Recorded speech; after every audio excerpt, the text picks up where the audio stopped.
Maximum Point Sport, guys. Welcome back to this channel. Once again, we're back here to discuss everything football, everything Arsenal, the news going around about transfers, our coming games, and whatnot. Let's discuss Arsenal, guys. And of course, we're definitely going to touch on our rival teams, what they're doing, and of course, how we're advancing our hope and things we want to do for as the season progress. So, guys, welcome back. This is Maximum Point Sport. What's man talking about? Yeah, what I mean. As you lot know, the transfer market has been really going on let me say pretty bad, other than what we thought. Like we all thought, like, when this transfer market comes up, like Arsenal is going to really go in very hard, get transfers done, like get very intense in show a little bit of intense, go for players aggressively and stuff like that. While I want to think about the difficulties attached with signing a player, because I think I watched David Ornstein the other day when he was talking about all the normalities, the bureaucracies that you have to go through in trying to sign a player. Talking about when you are identifying a player, getting the informations about the player, if the availability of the player, the interests of the player, the players camp, talking about the agent, and then of course, before you talk about financial terms with the club and with the player in terms of salary, a lot. Like, he mentioned a lot of things that has to be considered when trying to sign a player. While I want to think about that, yeah, Arsenal as a football club has no striker for a long time. Kai Havertz is not a striker. He wasn't bought as a striker. Gabriel Jesus is, for me, a winger. It's better. He's far better off in the wing, and that's why Pep Guardiola uses him on the left, on the wing, while he was at Manchester mostly,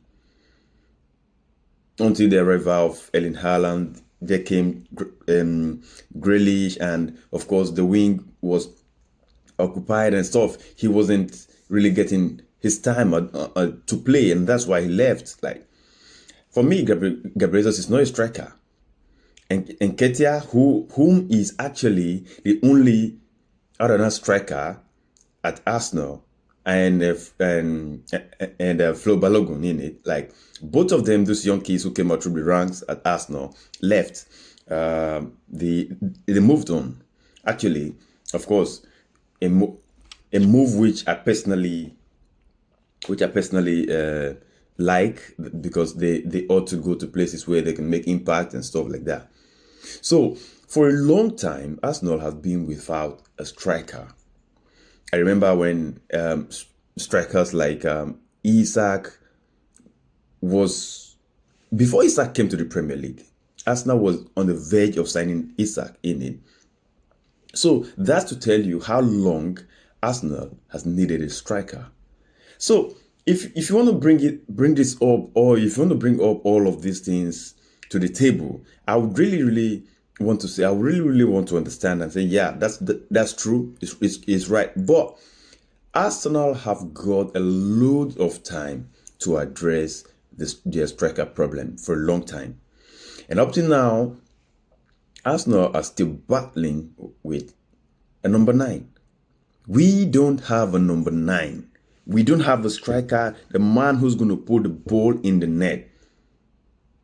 We only have inverted strikers. Kai Havertz inverting, Trossard inverting, Gabriel Jesus inverting. These are inverted strikers. They are not out and out strikers. And for a long time, Mikel Arteta and his crew knew this.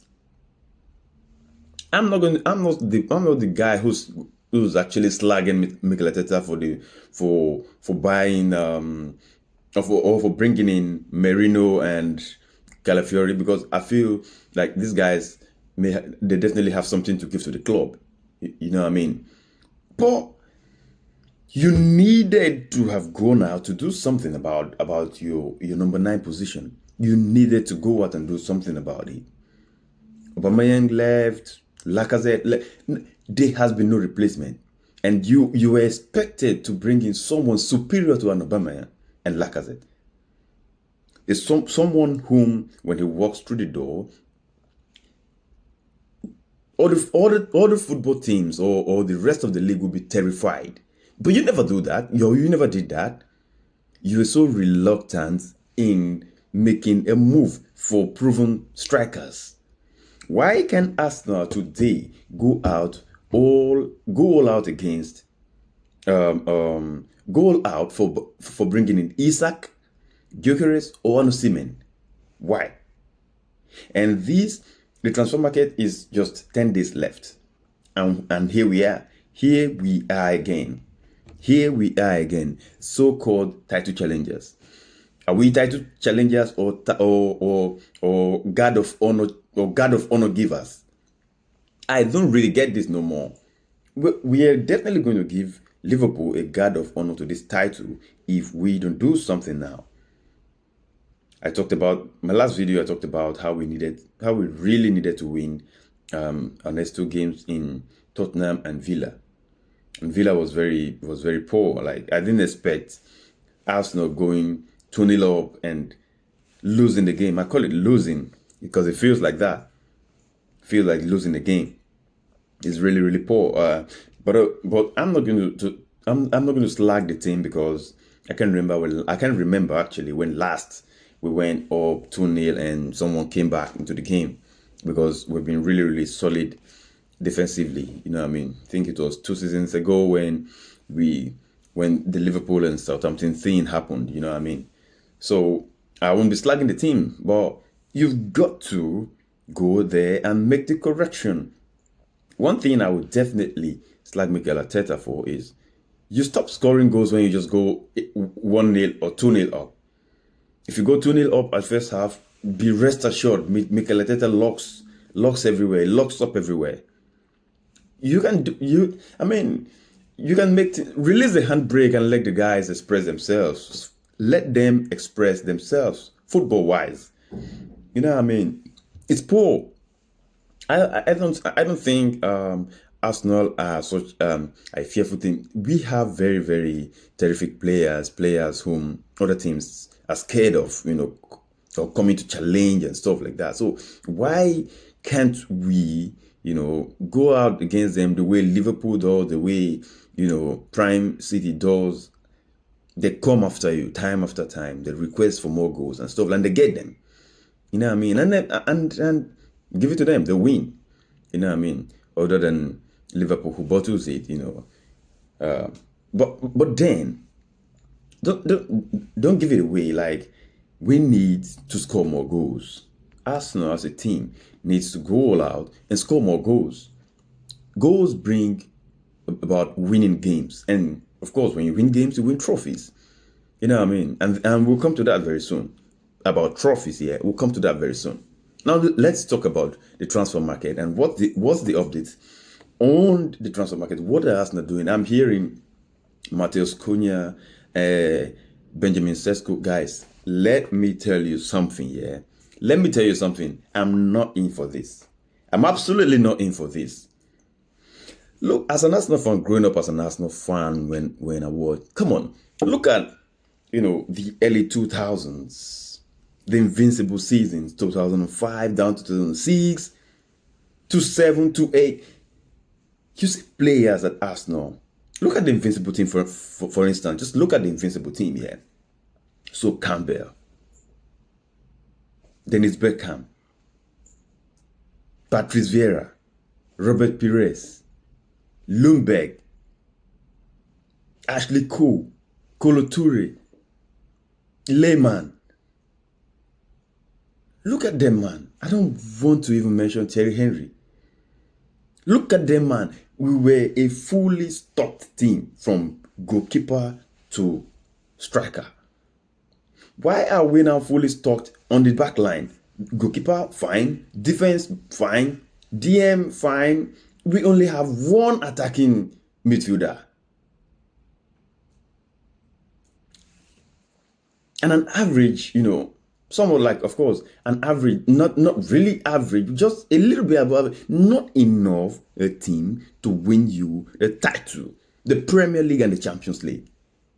And then you want to bring them man, Matheus Cunha from Wolverhampton. Yeah, good player. He's been contributing and all that. But these are players that contribute to smaller teams. Their contribution can be seen, to when they are in those teams. But if they're getting into the big teams, they can make impact.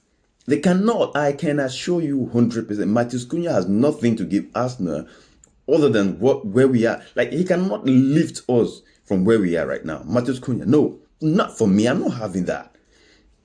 And tell me about Benjamin Sesko. Why should I be going to get Benjamin Sesko when I have 3 world-class strikers available?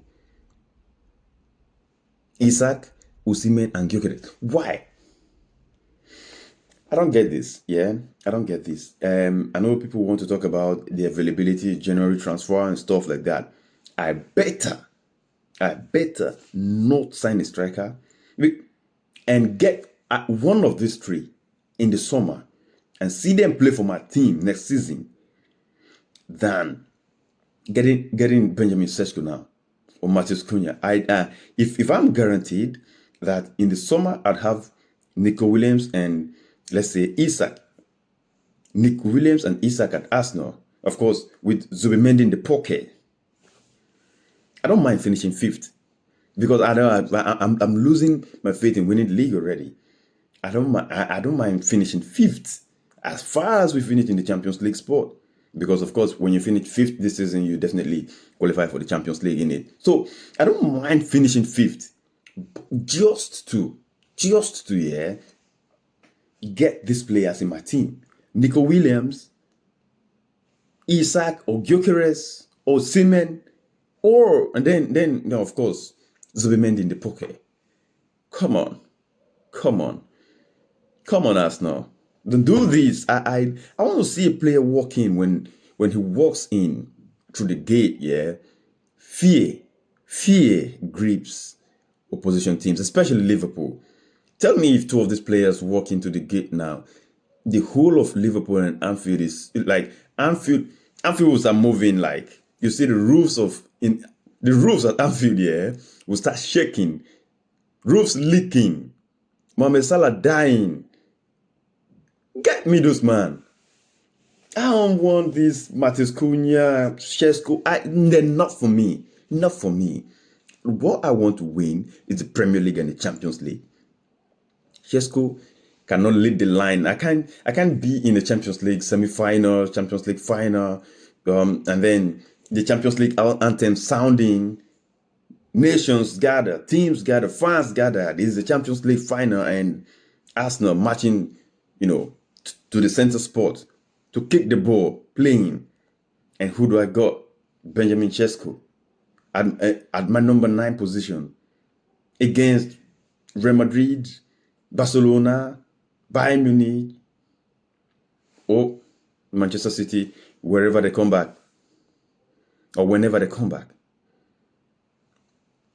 I won't be confident. I need an Isak type striker, clinical.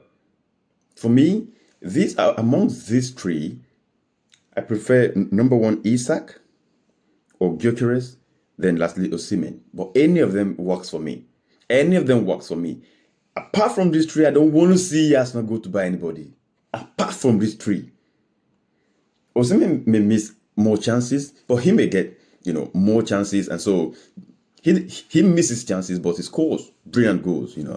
He's been scoring right from League One to, of course, Italy. Now he scores everywhere he goes, even in the national team in Nigeria, but he scores everywhere. So him scoring is not a problem.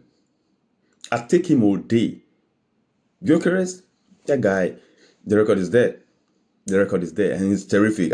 We played against him and I watched him. I know Gabriel and Saliba really pocketed him, but I saw what that guy was capable of. That guy's a quality player. I have him all day. You know what I mean? Then of course Isak. I don't need to talk about Isak in it. Get me these guys. Get me one of these guys, Nico Williams, and of course Zubimendi, and I'm happy.